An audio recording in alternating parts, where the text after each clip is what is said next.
இன்றே டவுன்லோட் செய்து உங்கள் ஃபேவரட் ஷோக்களை என்ஜாய் பண்ணுங்க.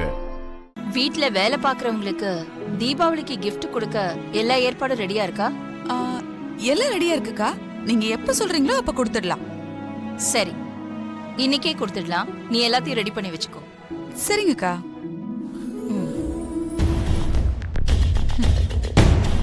மித்ரா, அகிலாண்டேஸ்வரி சமையல்காரிக்கு தீபாவளி கிஃப்ட் கொடுக்கும்போது கூடவே ஸ்வீட் பாமையும் சேர்த்து கொடுத்துடலாம். Okay aunty.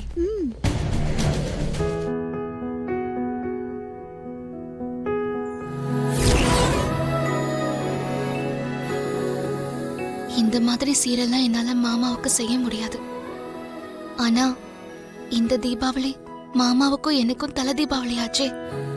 அவரை வீட்டுக்கு அழைச்சு சின்ன விருந்தாவது வைக்கணும்.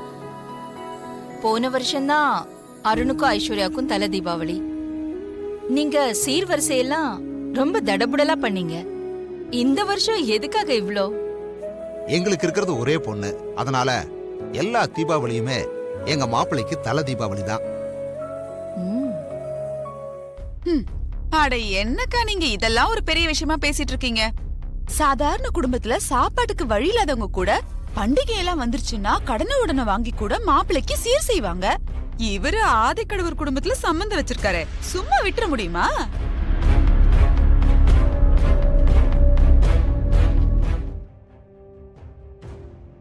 சரியா இருக்கு. அக்கா, வீட்டு பாடெல்லாம் முடிச்சிட்டேன், சாப்பிடலாமா? அக்கா அக்கா, வீட்டு பாடெல்லாம் முடிச்சிட்டியா? சாப்பிடுறியா? நான் அப்புறமா சாப்பிட்டுக்கிறேன். நீ ஏன் இப்படி கவலையா உட்காந்துட்டு இருக்க? முதல்ல அதை சொல்லு. இப்படி பேசாம இருந்தா எப்படிக்கா? ஏன் இப்படி கவலையா இருக்க? என்ன விஷயம்னு என்கிட்ட சொல்லு. ஐஸ்வர்யா அம்மா வீட்ல இருந்து சின்னையாவுக்கு இன்னைக்கு தீபாவளி சீர் கொண்டு வந்தாங்கடா. அதை பார்க்கும்போது என் மனசுக்கு எவ்வளோ ஏக்கமா இருந்துச்சு தெரியுமா? பெரியய்யாக்கு இதுதான் தலை தீபாவளி.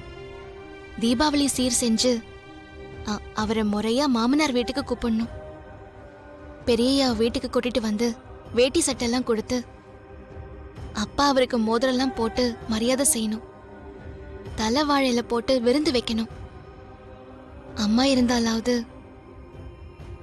அவங்களுக்கு என் மனசுல இருக்கிறதெல்லாம் எடுத்து சொல்லி தலை தீபாவளிக்கு மாமாவுக்கு செய்ய வேண்டியதெல்லாம் சொல்லி செய்ய வைக்கலாம்.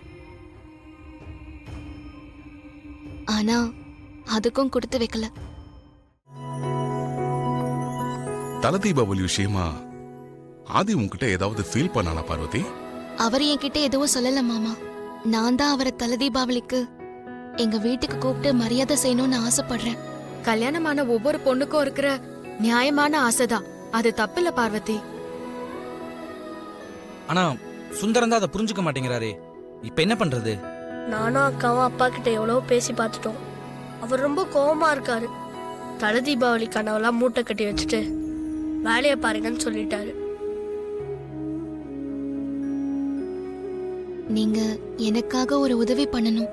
என்ன பார்வதி இப்படி சொல்லிட்ட? நாங்க என்ன பண்ணணும்னு சொல்ல? நீங்க 3 பேரு வந்து அப்பா கிட்ட பேசி எப்படியாவது அவரை சமாதானப்படுத்தி பெரியய்யாவை தலை தீபாவளிக்கு கூப்பிட வைக்கணும். கவலைப்படாத பார்வதி, நாங்க வந்து சுந்தரத்துக்கிட்ட பேசி அவரை சமாதானப்படுத்துறோம். கண்டிப்பா ஆதியோட தலை தீபாவளி நீ ஆசைப்பட்ட மாதிரி உங்க வீட்லயே நடக்கும்.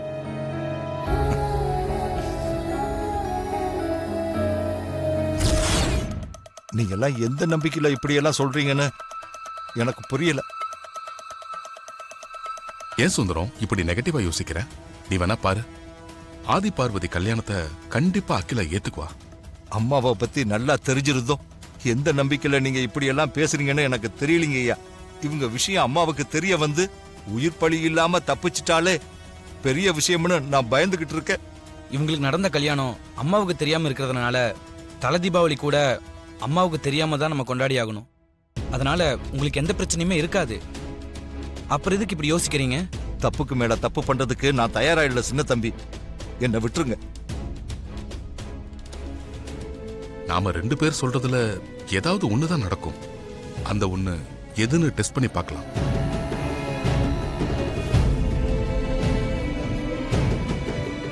என்னையா சொல்றீங்க? எப்படியா டெஸ்ட் பண்ணி பாக்குறது? கோவில்ல சாமி கிட்ட பூ போட்டு பார்த்து முடிவெடுப்பாங்கல்ல, அந்த மாதிரி ஆதி பார்வதி கல்யாணத்தை அகிலா ஏத்துப்பாளா ஏத்துக்க மாட்டாளான்னு அகிலா முன்னாடியே பூ போட்டு பார்த்து முடிவை தெரிஞ்சுக்கலாம். இந்த ஐடியா நல்லா இருக்குப்பா. ஆனா எப்படி நடக்கும்? ஆமா அங்கிள், உங்க ஐடியா என்னன்னு கொஞ்சம் புரியுற மாதிரி சொல்லுங்க. பார்வதிக்கு பிடிச்ச செம்பருத்தி பூ அப்புறம் ஒரு ரோஜா பூ ரெண்டையும் எடுத்துக்கிட்டு சுந்தரம் அகிலா முன்னாடி போய், நான் மனசுல ஒரு காரியம் நினைச்சிருக்கேன், அதுக்கு சாமி சம்மதம் வேணும்னு சொல்லி அகிலாவை பூவை எடுக்க சொல்லணும். அகிலா பார்வதிக்கு பிடிச்ச செம்பருத்தி பூவை எடுத்தா கண்டிப்பா கல்யாணத்தை ஏத்துக்குவா.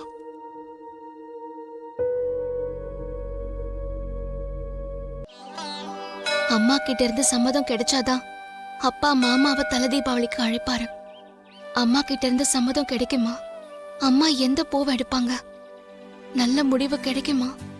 என்ன தாண்டி யார பார்க்க போயிட்டு இருக்க?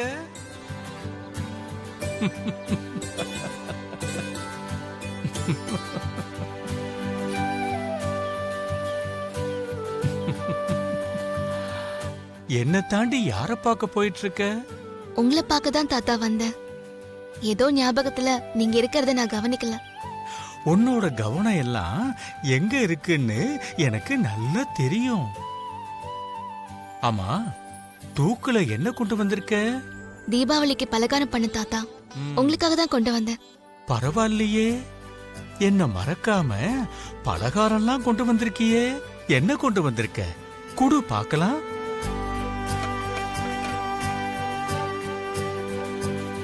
என் மனசுல இருக்கிற கவலை என்னன்னு தெரியாம நீங்க ஏதோ பேசிட்டு இருக்கீங்க. உன் மனசுல என்ன இருக்குன்னு நான் சொல்லட்டுமா? ம், தல தீபாவளிக்கு உன்னோட புருஷனை வீட்டுக்கு அழைச்சு மரியாதை செய்யணும்னு நீ ஆசைப்படுற. அது நடக்குமா நடக்காதான்னு குழப்பத்துல இருக்க, அதானே? என் மனசுல இருக்கிறத அப்படியே படம் பிடிச்சு பார்த்த மாதிரி சொல்லிட்டீங்களே தாத்தா. மனசுல இருக்கிறத மட்டும் இல்ல, நடக்க போறதையும் சொல்றேன், கேட்டுக்க. தாத்தா, நீங்க சொல்றதெல்லாம் அப்படியே நடக்கும். அதனால என் மனசு கஷ்டப்படுற மாதிரி எதுவும் சொல்லிடாதீங்க.